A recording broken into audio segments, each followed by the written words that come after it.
ala ali Ibrahim innaka Hamidum Majid. Ya ayyuhalladzina amanu taqullaha haqqa tuqatih wa la tamutunna illa wa antum muslimun. Amma ba'd. Ikhwani wa akhawati fid din, a'azzani Allah wa iyyakum. Alhamdulillah,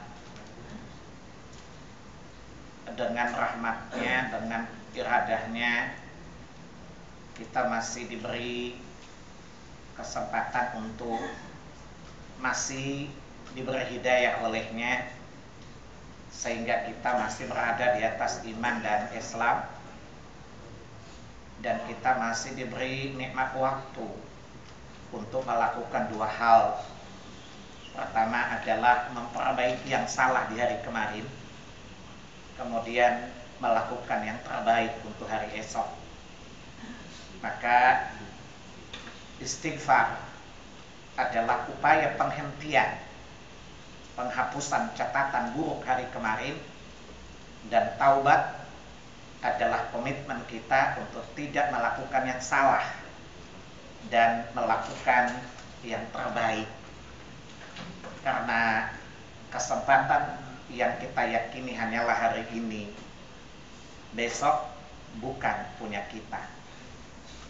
Karena kata Allah dalam surat 31 ayat 34, di akhir ayat itu Allah sebutkan, wa ma tadri nafsum ma taksibu ghadan. Tidak seorang pun yang tahu dengan pasti apa yang dia kerjakan besok. Wa ma tadri nafsun bi ayyi ardin tamut. Tadi ada 5 perkara gaib yang tidak diketahui pasti oleh manusia. 2 yang akhir adalah yang saya sebutkan ini. Pertama, ya, tidak seorang pun yang tahu apa yang dia kerjakan besok. Berarti besok adalah gaib. Yang tahu keadaannya hanya Allah Subhanahu wa ta'ala. Kalau Anda mengatakan, saya pasti bertemu besok, dan besok akan datang, iya. Yang jadi pertanyaan, masih adakah kesempatan Anda besok beramal?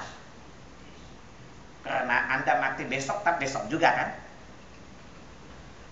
Dan kalau besok datang pada saat itu kita mati, atau tidak ada gunanya lagi kan untuk bisa berbuat sesuatu. Kemudian yang kedua atau yang kelima dari 5 perkara gaib tadi, wa ma tadri nafsun bi ayyi ardin tamut.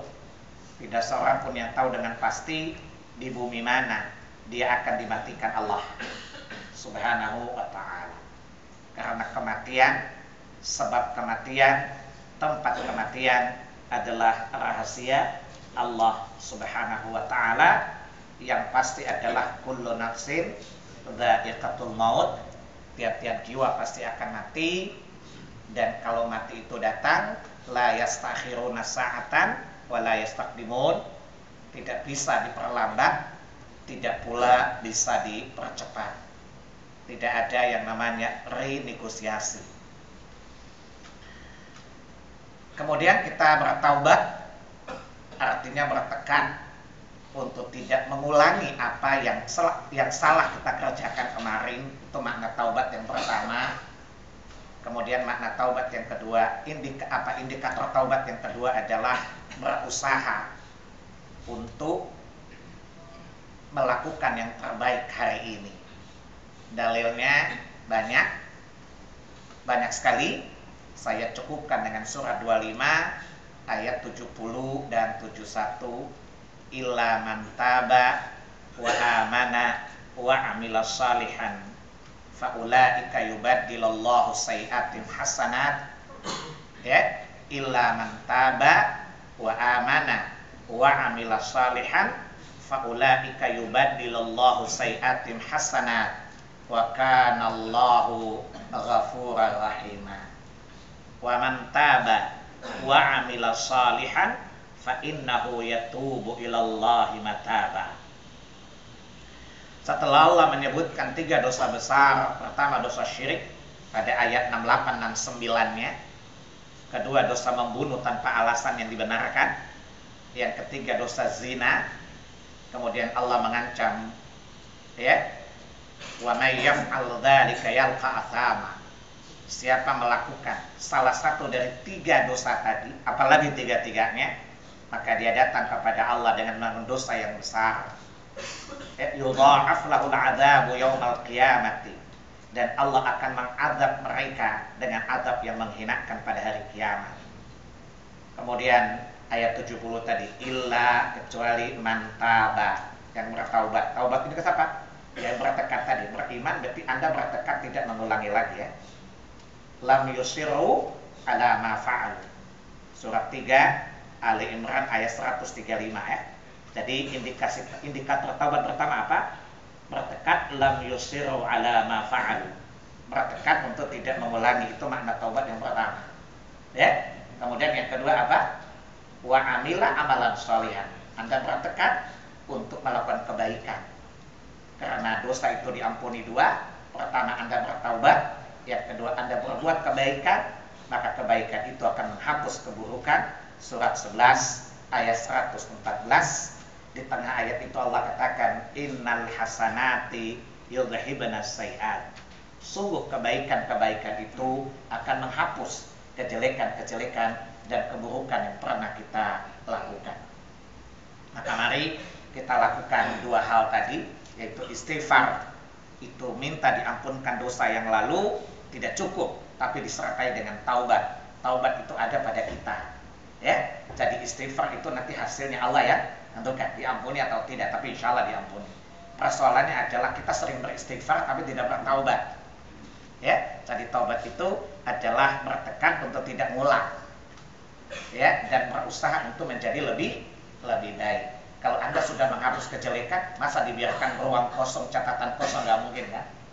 Berarti ada catatan kosong lagi dong. Anda harus berbuat yang lebih baik. Karena kata Allah, liyabluwakum ayyukum ahsanu amala. Allah menguji kita siapa yang paling baik amalnya. Ikhwani wa akhwatu fiddin, na'azzani Allah wa iyyakum. Baik, saya masih ngomong tentang istiqamah dulu, ya. Tadi udah saya tidak ulang lagi apa itu istiqamah, tetapi kemarin saya sudah jelaskan bagaimana agar kita istiqamah. Ada 2 hal, tumbuhkan rasa takut, juga tumbuhkan harapan.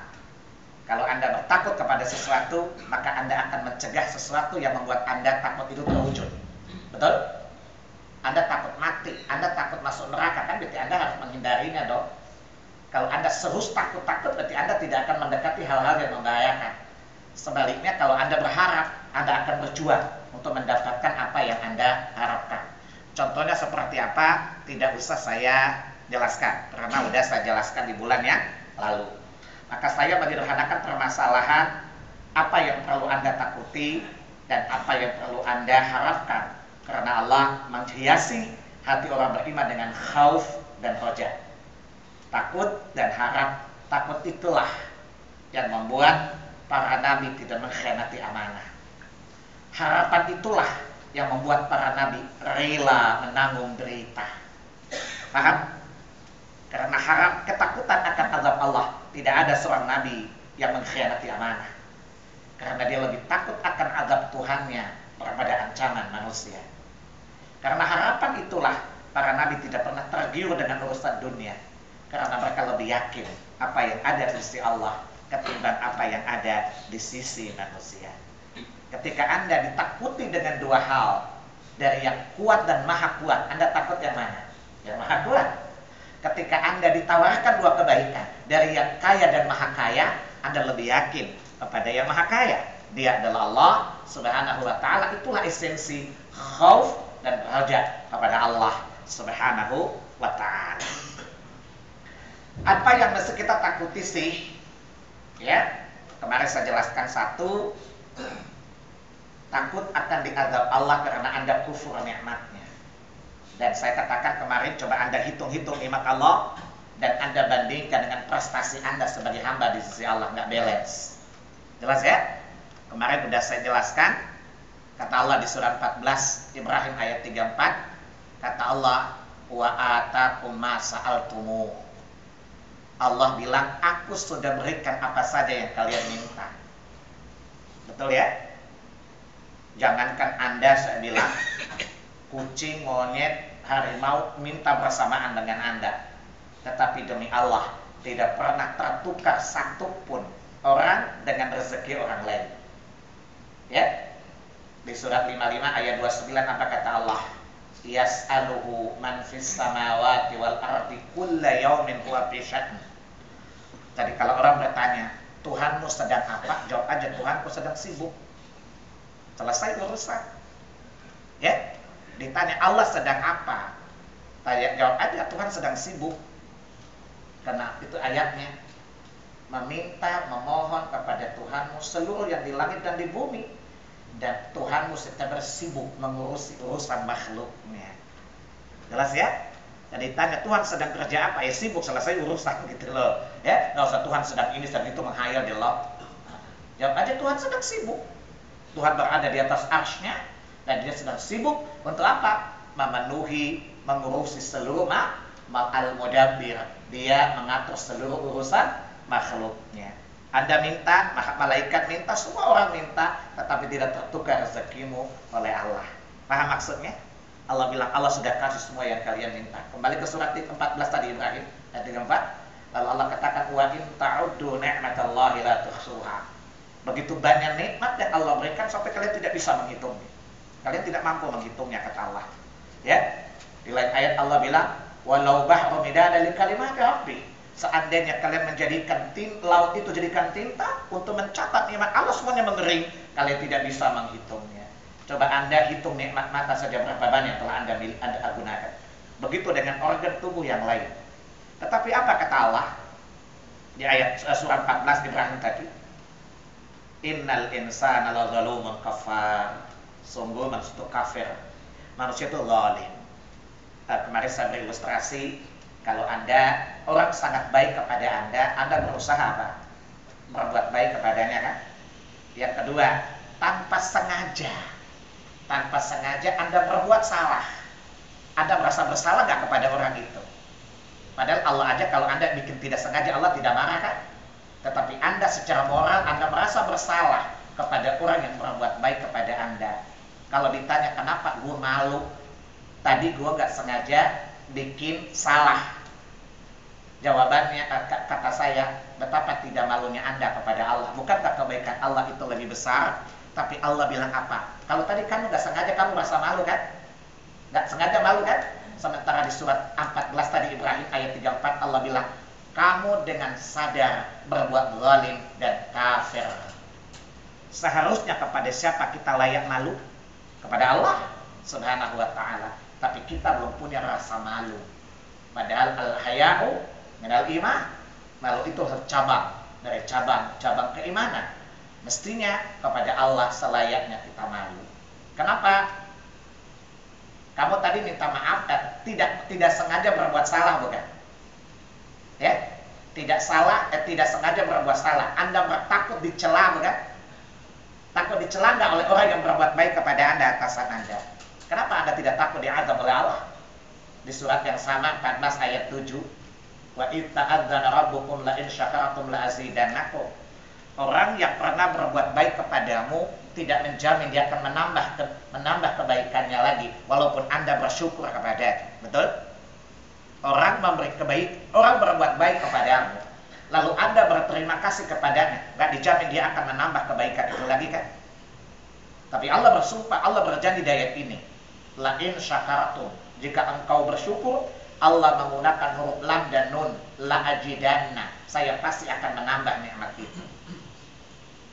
Jadi Allah memastikan, kalau kamu berterima kasih, aku tambah nikmat itu. La ajidanna, orang Arab kalau bilang lam di depan, nun di belakang, artinya gue super serius.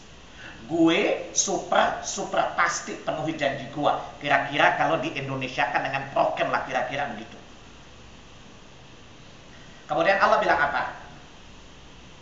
Wala in kafartum inna adzabi lasyadid. Subhanallah. Jika engkau ingkar, Allah bilang aku pasti mengadab. Enggak. Allah bilang ya sekedar lu ingat aja deh, gue bisa menyiksa lo gitu loh. Allah nggak bilang gue pasti menyiksa lo, enggak. Ketika rahmat Allah memberikan kepastian. Tapi ketika adab Allah mengambang. Allah tidak bilang kalau kamu tidak bersyukur maka dan tetap di atas kekufuran itu, maka aku tidak segan untuk mengadab. Kenapa? Karena Allah jelaskan ayat yang berbeda. Lihat surat 16 ayat 18 yang senada dengan surat yang sama ayat 34 tapi beda akhirnya. Allah bilang apa? Wa in ta'uddu ni'matallahi la tuhsuha. Kalian menghitung nikmat Allah sangat banyak, tidak bisa kalian hitung. Tapi Allah mengakhiri ayat itu mengatakan apa? Innallaha laghafurur rahim. Ketika ayat ini, ayat surat 14 ayat 7 Allah bilang, kalau kamu bersyukur, aku pasti tambahkan. Tapi kalau kamu kafir, sungguh azabku sangat pedih. Allah nggak bilang, kamu pasti aku azab kan? Kenapa? Dikorelasikan dengan surat 16 ayat 18, Allah bilang, semestinya lu tuh gue aja tahu gitu loh. Tetapi aku mendahulukan ampunan dan rahmatku. Sekarang Anda kufur, Anda zalim, Allah masih mengulurkan rahmatnya, Allah masih mengulurkan ampunannya, tetapi kamu mati dalam keadaan tidak bersyukur. Kira-kira layak nggak dicekik? Cepat jawab. Layak nggak dicekik? Kira-kira ucapan yang paling tepat apa? Please go to Eden atau please go to hell? Jangan ketawa, gue nggak butuh ketawa lo. Gue butuh jawaban lo. Yang mana ucapannya? Please go to Eden atau please go to hell? Sadar ya? Kita rombongan itu kali ya? Maka takutlah kepada Allah Subhanahu wa Ta'ala. Itu pertama. Yang kedua, hitunglah dosa kita dan membayangkan sekiranya Allah tidak mengampuninya. Kalau saya bilang begini, Anda pasti bilang Allah kan Maha Pengampun, betul? Maka buatlah kaidah. Allah Maha Pengampun, tapi belum tentu engkau diampuni kan? Ditanya mana dalilnya? Dia surat 48, surat Al-Fat ayat 2. Allah memberi janji kepada Nabi-Nya Sallallahu Alaihi Wasallam. Ayat ini tidak berlaku bagi kita. Ayat ini hanyalah janji Allah bagi Rasulnya. Karena Allah hanya menggunakan dhamirnya anta, yaitu Nabi, bukan kita. Liyaghfira lakallahu ma taqaddama min dzambika wa ma ta'akhkhar. Agar Allah mengampuni dosamu Muhammad yang lalu maupun yang akan datang. Berarti Nabi mendapat jaminan bukan? Nabi itu maksum enggak? Tapi apa kata Nabi? Ana yauman taubatan mi'atu marrah. Sehari bertaubat tidak kurang dari 100 kali. Kalau yang sudah dapat garansi saja bertaubat sehari 100 kali, berarti apa? Nabi yakin Allah tidak mungkin mengingkari janjinya kan? Paham enggak maksudnya? Tetapi Nabi khawatir kemungkinan dia berbuat salah, lalu Allah tidak memenuhi janjinya. Karena setiap janji Allah selalu bersyarat, bukan? Kalau Nabi yang sudah mendapatkan garansi pengampunan jauh sebelum dia melakukan dosa saja, dia bertaubat sehari 100 kali. Terus di mana tempat Anda di sisi Allah Tabaraka wa Ta'ala? Bukankah kita lebih layak takut kepada dosa kita? Karena sekali lagi Allah Maha Pengampun, tetapi belum tentu kita diampuni. Kenapa? Coba lihat surat 26 ayat 87 sampai 89. Tapi sebelum Anda baca ayat itu, lihat dulu surat 4 An-Nisa 125. Di akhir ayat itu Allah katakan wattaba'u millata, ya, kata Allah wattaba'u millata Ibrahim hanifa wattakhadallahu Ibrahim khalila. Orang yang paling bagus agamanya adalah orang mengikuti agama Ibrahim. Berarti Ibrahim itu man of the best, bukan? Dan Allah jadikan dia kesayangannya, bukan? Berarti Ibrahim itu pasti masuk surga enggak? Dosanya diampuni enggak? Wah, Allah sayang. Tapi coba lihat kekhawatiran Nabi Ibrahim di surat 26 Asy-Syu'ara tadi. Ayat 2, ayat 87 sampai 89. Wala tukhzini yauma yub'atsun. Al-yauma la yanfa'u malu wala banun illa man atallaha biqalbin salim. Ya Allah, jangan engkau hinakan aku pada hari berbangkit. Ibrahim tidak ragu akan janji Allah, tapi Ibrahim bersangka buruk pada dirinya. Karena Allah selalu innallaha la yukhliful mi'ad. Allah tidak pernah ingkar janjinya, tapi setiap janji ada syaratnya. Ibrahim dan anaknya Muhammad sallallahu alaihi wasallam, keduanya khawatir bukan pada Allah pengingkari janjinya, tapi mereka khawatir jangan-jangan mereka melakukan hal yang mendatangkan kemurkaan Allah Tabaraka wa Ta'ala. Kalau dua orang yang sudah dicap oleh Allah bergaransi akan menjadi kesayangan Allah, begitu takut mereka diadab, maka selayaknya di mana tempat kita?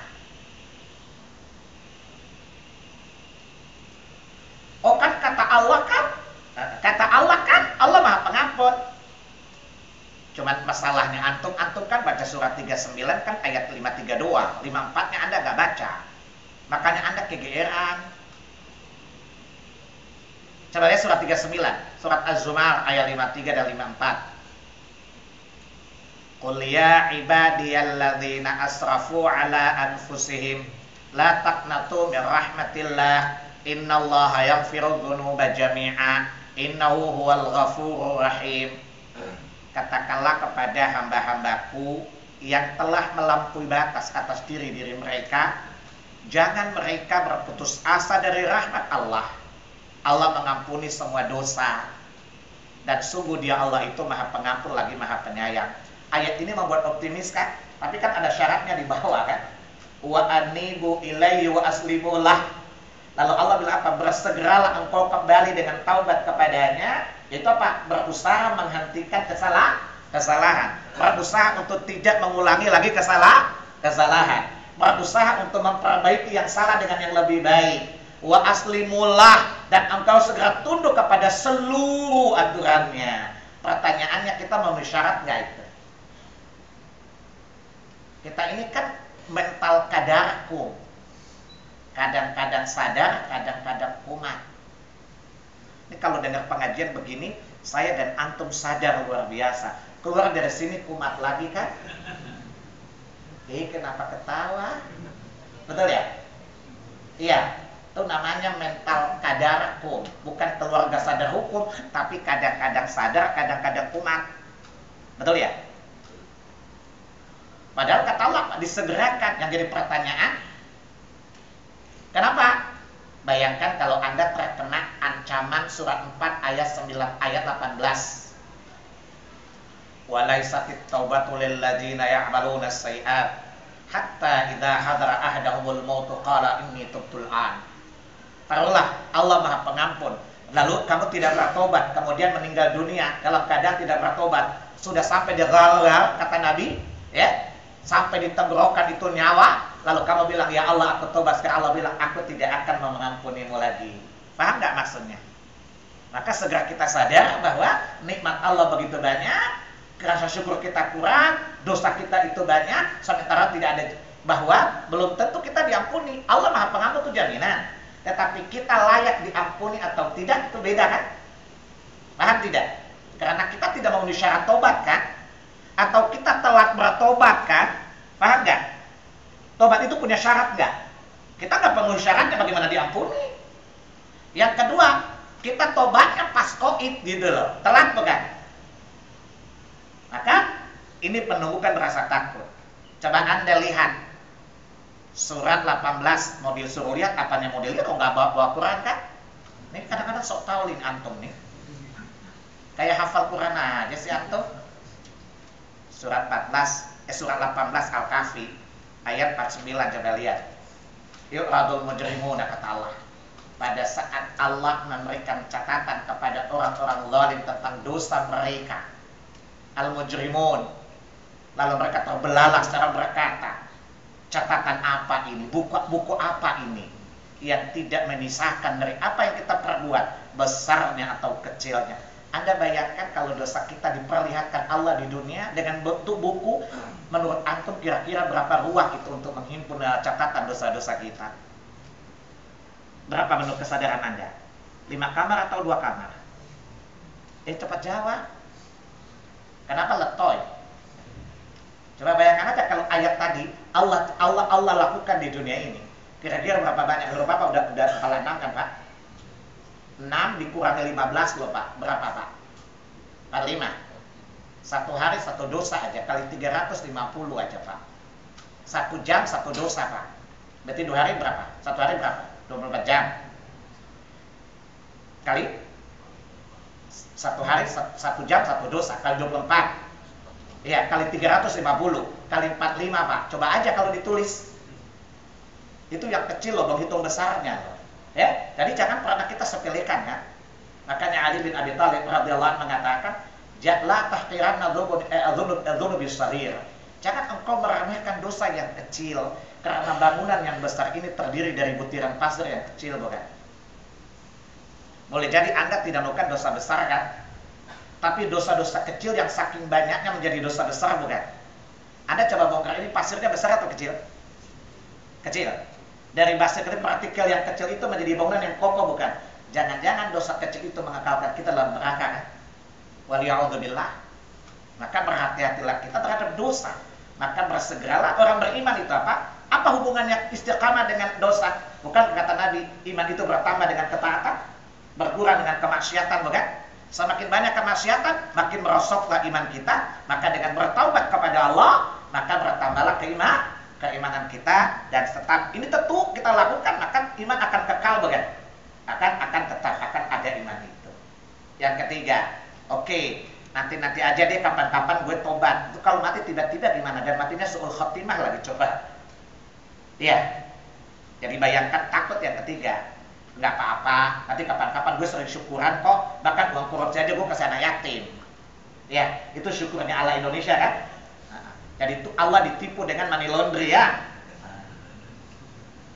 Orang Indonesia itu kan gitu ya, udah korupsi pada anak yatim suruh doain. Doain apanya? Ya, udah korupsi lalu pergi umrah ulang-ulang, ya. Udah gitu lempar, kalau pergi haji lempar setannya sampai keras sekali, padahal kata setan, ya sesama setan gak boleh saling melempari kali. Ya. Jadi kemudian yang ketiga, coba bayangkan. Jadi pertama Anda anggap remeh, yang kedua Anda mengandang remeh juga. Bayangkan kalau tiba-tiba kematian datang menemuimu. Kan kamu tidak tahu kapan mati, kan kita. Dan tadi meninggalnya su'ul khotimah lagi, coba. Orang yang menghadapi sakratul maut kan akan menghadapi 3 peristiwa, kan? Peristiwa pertama namanya, saya bahasakan dengan bahasa yang gampang, penampakan wajah malaikat, sebagaimana dalam hadis Tirmidzi. Jadi malaikat akan datang sesuai dengan calon mayit. Makanya Nabi Allah Ibrahim alaihissalatu wassalam meneriwayat yang sahih, ketika malaikat datang dia minta kepada malaikat maut, tolong tunjukkan kepadaku bagaimana wajah keadaanmu ketika mendatangi orang-orang mukmin. Maka malaikat maut pun datang dengan wangi, bagus bajunya, dengan wajah yang putih cemerlang, kemudian mencabut ruh orang yang saleh dengan penuh kedamaian. Kemudian yang kedua, Nabi Ibrahim minta kepada malaikat maut, tolong tunjukkan kepadaku gimana sih keadaanmu ketika mengambil orang-orang kafir nyawanya. Dia datang dengan baju yang sangat dekil, bau busuk sekali, wajah yang angker, kemudian dengan wajah yang sangat marah, lalu dia mencabut nyawa orang kafir. Nabi Ibrahim pingsan loh. Maka apa kata Nabi Allah Ibrahim? Seandainya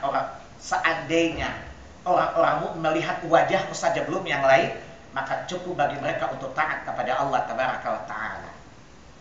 Dan seandainya orang-orang zalim cukup dengan melihat wajahmu saja belum yang lainnya, maka cukup bagi mereka untuk tidak mendurhakai Allah Subhanahu wa Ta'ala. Ya, dan Nabi jelaskan dalam riwayat Tirmidzi yang panjang sekali, ya. Jadi malaikat akan menampakkan. Anda bisa lihat di surat 6 ayat 93, kemudian surat 8 ayat Al-Anfal itu ayat 55. Bagaimana ketika orang-orang zalim diambil nyawanya itu. Ya, digebukin mukanya, dibukin mulutnya, suruh keluarin aja nyawa sendiri, coba. Anda bayangkan saja. Itu adalah yang kedua. Yang ketiga, yang pertama. Jadi orang menghadapi sakratul maut itu pertama yang dia lihat. Ya, ingat sakratul maut itu adalah media yang paling berat, ya. Jadi ada orang bilang begini, ya bapak itu nggak jadi mati, padahal sudah menghadapi sakratul maut, sontoloyo kau.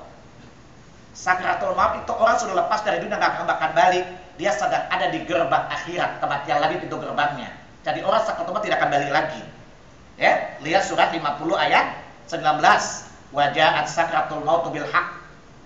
Telah datang kepadamu sakratul maut dengan sesungguhnya, dan itu yang hendak kalian hindari, bukan?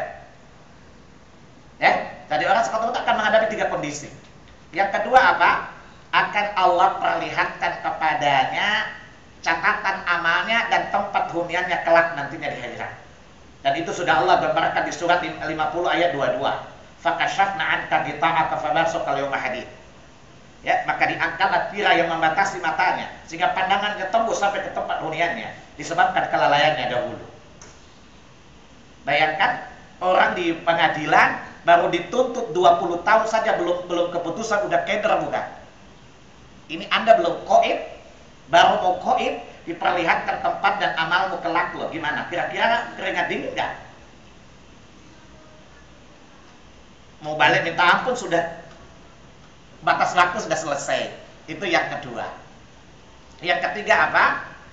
Ini yang puncaknya sakat naza.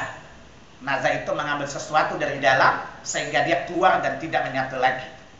Ya, contoh di surat 7 ayat 43 ya. Kata wa naza'na fi sudurihim min ghillin. Dari penghuni surga itu Allah cabut rasa dengki dari hatinya. Nah, naza itu adalah akhir dari sakratul maut. Ya, naza itu apa? Umar bin Khattab radhiyallahu anhu ketika meminta kepada seorang sahabat menceritakan tentang apa itu nazah. Digambarkan nazah itu apa? Diambilnya ruh dari jasad. Lalu digambarkannya seperti apa? Palu godam yang penuh dengan duri, penuh dengan paku-paku yang tinggal di perut dan dicabut dari perut. Anda bayangkan kayak apa itu? Sakit gak itu? Lalu Pak sahabat ini menggambarkan, lalu ada semua jalan daging yang dilewati oleh godam tadi semuanya robek-robek dan hancur berantakan. Seperti itu lalu keluar dari jasad. Nazah itu namanya. Nazah itu mencabut ya. Kalau Allah cabut rasa dengki kan enak-enak aja. Ini roh yang dicabut. Maka bagi orang kafir itu awal siksa. Tadi Allah bilang, malaikat bilang ini baru permulaan. Ya, ini baru permulaan. Sementara kalau orang mukmin sakit, makanya Nabi bilang apa? Ketika Nabi sakit, kemudian panasnya meninggi, Aisyah radhiyallahu anha mengambil air untuk beliau membasuh mukanya. Lalu kata Nabi, la ilaha illallah, inna lil mauti sakarat. Tidak ada ilah berarti ibadahi kecuali Allah. Sungguh setiap kematian itu ada sakaratnya. Sungguh setiap kematian itu pasti ada sakaratnya. Jadi kalau sakarat kira bisa balik gak? Ya enggak, karena sakarat dan maut itu dua hal yang tidak bisa terpisahkan. Ya, wah dia balik lagi, baru udah sakarat loh, dasar tolol loh, itu ya. Jelas? Nah, tercabutnya nyawa dan ini sangat sakit sekali. Nabi juga sakit waktu itu kan? Kenapa? Bagi orang mukmin itu adalah penderitaan terakhir dan tidak ada penderitaan lagi. Maka jika Fatimah radhiyallahu anha berkata kepada ayahnya, engkau merasakan sakit dan amat sangat. Kata Nabi, tidak ada sakit sesudah ini wahai anakku, wahai putriku. Karena Allah tidak akan memberikan penderitaan kepada hambanya yang salih dua kali. Nah, jadi bayangkan kalau kita mengalami keadaan seperti itu, mengerikan sekali. Ya, jadi kita mengalami sakratul maut itu pasti ya. Dan ketika itu kita akan menemui tiga hal. Ngeri nggak antum? Ya, cepatnya enggak. Ngeri nggak? Nggak ada muka-muka ngerinya. Biasa-biasa aja kelihatan. Beneran ngeri. Tapi tunggu alamin aja lah, rasain aja sendiri gitu ya. Nah, tadi tiga hal ini akan kita rasakan menjelang kematian. Dan tadi pintu taubat pun sudah tertutup. Maka roh apa katanya? Coba lihat surat 63 tadi. Ayat berapa? Ayat 11, ayat 10 ya. Laula akhartani ila ajalin qarib fa asaddaqa wa aqum minas salihin. Maka orang itu berkata kepada malaikat, ya Tuhanku, sekiranya engkau memanjangkan usiaku dikit aja, kontraknya diperpanjang dikit aja, aku pasti bersedekah dan aku pasti berbuat baik. Tapi kesadaran yang terlambat, kata Allah, la yu'akhirallahu nafsan idza jaa ajaluha. Sekali-kali ajal seseorang tidak akan diundur. Maka rasakanlah akibatnya. Kemudian roh pun berpisah sampai di kuburan minta balik lagi. Surat 23 ayat 99 100 ya. Hatta idza hadara ahadahumul maut qala rabbirji'un. Ya, kemudian kematian datang menghadangnya. Perpisahannya roh dari jasad. Lalu dia berkata kepada Allah, ya Allah, kembalikan aku ke dunia, kembalikan aku ke tempat tunggalku dulu di landmark agar aku bisa melakukan perbaikan. La'ali a'malu salihan fima taraktu, Karena dulu aku sibuk jadi pegawai di Landmark, tidak sempat berbuat baik ya Allah. Please deh, berikan kesempatan yang kedua. Apa kata Allah? Kalla innaha kalimatun huwa qailuha. Sekali-kali tidak, itu hanya igawanmu saja. Seakan-akan gini, emang lu TKI, selesai kontrak kita balik lagi? Enggak kali. Lalu apa kata Allah? Miwaraihim barzakhun ila yaumil yub'atsun. Itu di hadapanmu sudah ada barzah, kubur ya. Lu nunggu aja, ntar lu dibangkitin. Artinya, lu tunggu episode berikutnya. Kontrak sudah selesai, kesempatan sudah berlalu. Sekarang Anda mendapatkan apa yang selayaknya Anda dapatkan berdasarkan investasi Anda dulu ya. Kalau Anda berinvestasi di bursa efek pahala, otomatis Anda akan mendapatkan imbalan dari pahala itu. Ya, kalau Anda berinvestasi di bursa efek dosa, ya Anda merasakan akibat dari dosa kan. Makanya kata Nabi dalam hadits Bukhari ya, Muslim apa? Ya, apabila manusia mati diantar oleh 3, 2 kembali, 1 bersamanya. Sanak famili, kaum kerabat. Ya kira-kira istri nemenin nggak? Istri paling pingsan, bangun lagi, pingsan lagi, bangun lagi, kayak istri ustadz kan? Pingsan, abah bangun dong, pingsan lagi gitu kan? Abi, Umi pengen ikut, coba suruh kubur berapa mau? Itu Umi mah gombal, itunya. Jadi ya, suaminya meninggal, dia bangun lagi, Abi, Umi nggak tahan hidup sendiri, mau mati sama Abi, coba dikuburin, hidup bau nggak dia? Seandainya dia lihatkan 3 hal tadi, kira-kira dia minta pulang lagi nggak? Ya Allah, aku belum siap mati. Dasar lu belum lihat. Ya, paling juga pingsan, bangun lagi, pingsan lagi, selesai. Besok-besok cari laki baru juga. Apalagi antum. Muka-muka ini kan bukan gila nih kan. Belum meninggal aja masih ngincar gitu kan. Tapi semuanya akan pergi, tidak akan menemani Anda di kubur kata Nabi. Yang kedua, hartamu, punya Alphard, Pilver, segala macam tidak akan menemani Anda di kubur kan. Boro-boro masuk ke kubur, bawa Anda aja repot, bawa mobil loh. Iya, semuanya akan kembali. Kemudian kata Nabi, satu menemanimu amalmu. Jika dia baik, maka kawanmu adalah baik. Jika dia buruk, maka itulah kawanmu yang akan membuatmu kesal. Maka satu saat dalam hadis Ibnu Majah, Rasulullah pernah datang oleh Jibril alaihissalam. Kemudian Jibril mengatakan, ya Muhammad, ishma syi'ta fa innaka mayitun. Wahai Muhammad, hiduplah sesukamu, tapi ketahuilah kau pasti akan mati. Ya, kemudian kata Jibril, wa ahbib ma syi'ta fa innaka mufarqun bih. Cintai apa saja yang kau cintai, yang pasti engkau akan dipisahkan dengannya. Yang pasti engkau akan dipisahkan dengannya. Kenapa? Karena kata Allah di surah 23 ayat 101, idza nufikha fis suri fala ansaba bainahum. Apabila sangkakala ditiupkan, tidak ada lagi hubungan kekerabatan di antara mereka. Betul? Semuanya, cintailah semuanya akan kau terpisahkan dengannya. Di surah 80, surat Abasa ayat 33 sampai 37 apa kata Allah?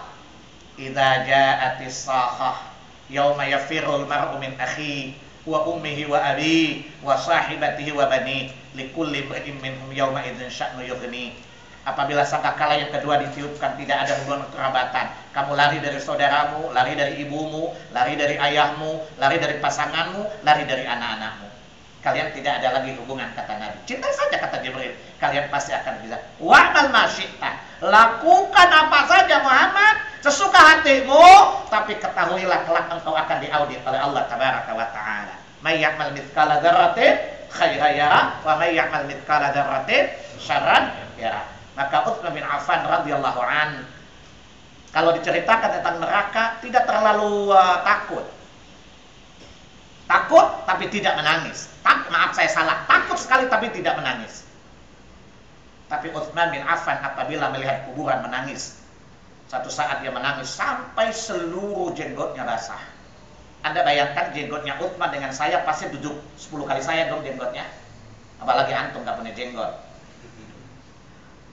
Jelas? Anda bayangkan kalau disebutkan jenggotnya basah, berarti tidak sekedar meneteskan 2 air mata dong. Ya. Kemudian ada yang bertanya kepada Utsman bin Affan radhiyallahu anhu, ya Amirul Mukminin, aku tidak melihatmu menangis ketika mendengarkan tentang neraka, tetapi kami selalu melihatmu menangis ketika melihat kuburan. Maka beliau menjawab, wallahi, demi Allah, aku mendengar Rasulullah bersabda, kuburan ini adalah salah satu taman dari taman-taman surga, dan kuburan ini adalah satu lubang dari lubang-lubang neraka. Maka siapa yang mendapatkan kebaikan di kuburan, maka selamanya dia akan mendapatkan kebaikan sesudahnya. Siapa mendapatkan keburukan di kuburnya, maka keburukan akan selamanya melandanya di sana. Ya, kemudian Anda lihat surah 40 ayat 46. Surah 40 ayat 46. Kenapa? Di kubur itulah Allah perlihatkan kepada orang zalim tempatnya di neraka pagi dan sore. Di situ Allah ceritakan orang-orang kafir, Fir'aun dan seluruh orang semisalnya, setiap pagi dan sore Allah perlihatkan tempat mereka di neraka. Di mana mereka berada? Di kubur-kubur mereka. Coba lihat surah 40 ayat 46 ya, surat Al-Mu'min. Jelas ya? Tadi Allah perlihatkan kepada mereka apa? Tempat mereka kelak di neraka pagi dan petang. Sehingga jangan pernah kita sepelekan kuburan. Ya, kubur di mana tidak ada menemani kita kecuali amal-amal kita. Anda masih nekat juga, nggak apa-apa. Bayangkan kalau sewaktu-waktu, masih muda ini kayaknya mati masih lama. Emang jamin? Allah bilang, lu gak sakit kan? Gue mati lu dengan bencana. Lihat surat 9. Jadi khawatir jangan-jangan datang bencana yang tidak terduga kan? Lihat surat 9 ayat 96 sampai dengan 99. Walau anna ahlal qura amanu wattaqau la fatahna 'alaihim barakatin minas sama'i wal ard walakin kadzabu fa akhadnahum, dan seterusnya. Allah bilang, jika kalian beriman, bertakwa, aku bukakan pintu keberkahan. Tapi karena kalian ingkar ayatku, maka aku tidak segan untuk mengadab kalian. Ayat 97-nya, afamina ahlal qura ayyatau ba'suna bayata wa hum naimun. Apakah manusia penduduk Indonesia itu merasa aman dari siksa yang kami datangkan secara tiba-tiba di saat mereka sedang tidur? Anda dengar banyak berita kan? Orang sedang tidur datang puting beliung, mati nggak? Anda sedang dengar berita tidak? Orang tidur-tidur datang tanah longsor, mati bukan? Awamina ahlul qura ayyatum ba'suna duha wa hum yal'abun, ayat 98-nya. Apakah orang-orang Indonesia merasa aman dari azab kami yang kami datangkan di waktu pagi di saat mereka sedang main-main? Anda pernah bayangkan tsunami bukan? Orang Aceh ketika itu sedang bermain-main di pagi hari, tidak menduga akan datangnya gelombang yang luar biasa, kemudian meluluhlantapkan negeri itu. Ya, maka Anda jangan merasa aman. Maka Allah di surah 67 ayat 16-17, ya, amin tuman fis samai ayakhsifa bikumul arda fa idza hiya tamur. Apakah Anda merasa aman dari siksa Tuhanmu yang bisa menenggelammu ke dalam bumi? Amintum man fis sama ayyukhsifa bikumul arda fa idza hiya tamur tadi. Amintum man fis sama ayyursil alaikum hasiba fasata'lamuna kaifa nadhir. Apakah kamu merasa aman dari Allah Zat yang di langit yang mendatangkan badai, lalu badai itu meluluhlantapkan hidupmu? Di Filipina badai apa namanya? Haya. Di Amerika apa? Namanya macam-macam kan? Itu laki-laki keribu nggak bisa lebih rakyatnya ketika datang badai bukan?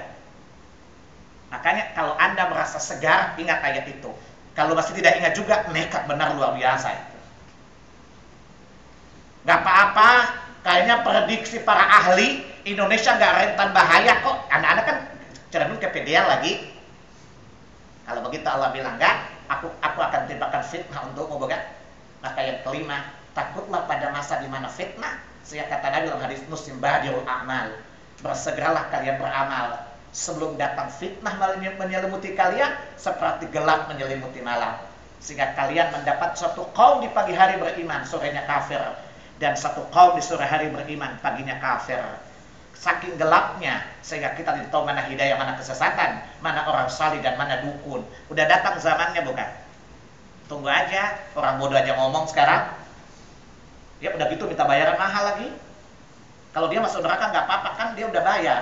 Tapi kita bayar masuk neraka juga kasihan kan? Jelas?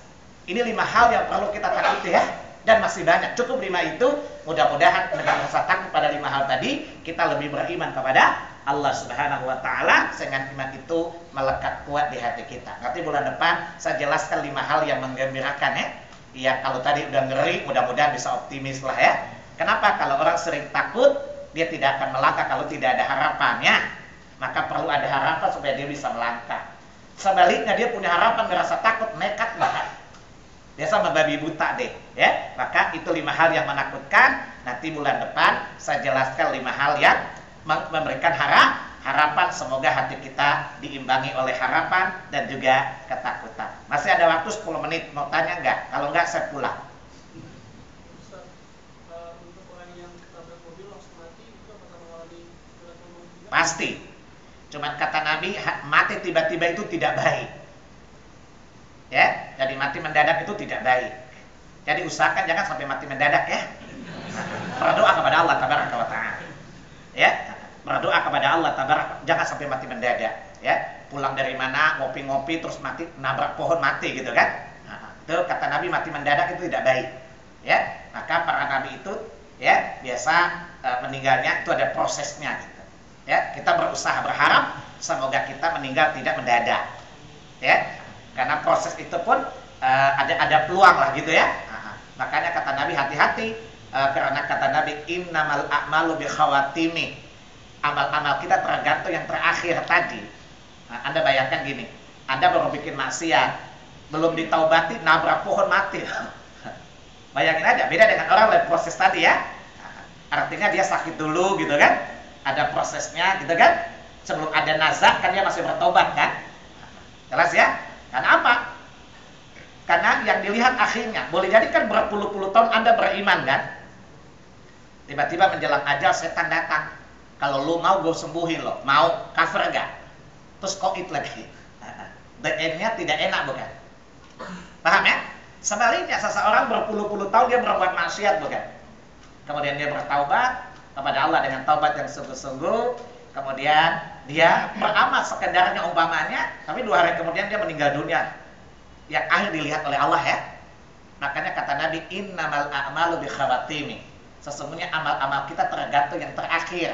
Sehingga jangan Anda lengah karena akhir itulah yang menentukan. Anda di starting boleh dong kenceng, tapi kalau masuk belakangan di finish gimana? Juara enggak? Cepat jawab, jangan senyum-senyum. Ya, di starting Anda nomor 1, tapi masuknya di finish Anda nomor terakhir. Kira-kira juara enggak ya? Itu sadar juga. Cerdas dong kalau gitu. Jelas ya? Yang dilihat kan finishnya. Starting boleh tidak beres dong. Tetapi di tengah jalan sebelum finish perbaikilah ya. Jangan sampai Anda masuk ke finish sebagai pecundang. Olehnya itu mati mendadak itu kata Nabi tidak baik. Kita berlindung kepada Allah, jangan sampai matinya mendadak. Oke, cukup, saya udah kelelahan kok. Ya, cukup aja, nanti bulan depan insya Allah saya siap. Insya Allah. Ya, bukan apa-apa, saya lagi nggak enak perut mau ke belakang. Baik, saya kira cukup. Ya, itu dulu ya. Nanti saya selesaikan istiqamah dulu, baru kita lanjutkan ke kurikulum kita ya, agar dia jadi satu kesatuan ya. Ya, kelamaan sih kita ketemunya sebulan sekali kan. Materinya saya nggak lupa, tapi saya yakin antum lupa kan? Betul kan? Jadi kalau Anda tanya saya materi yang lalu saya jelasin, kalau saya tanya antum materi lalu nggak ada yang ingat. Ya, tapi itu masalah lo bukan masalah gua. Ya, baik, saya kira cukup. Subhanakallahumma wa bihamdika asyhadu an la ilaha illa anta astaghfiruka wa atubu ilaik. Wassalamualaikum warahmatullahi wabarakatuh.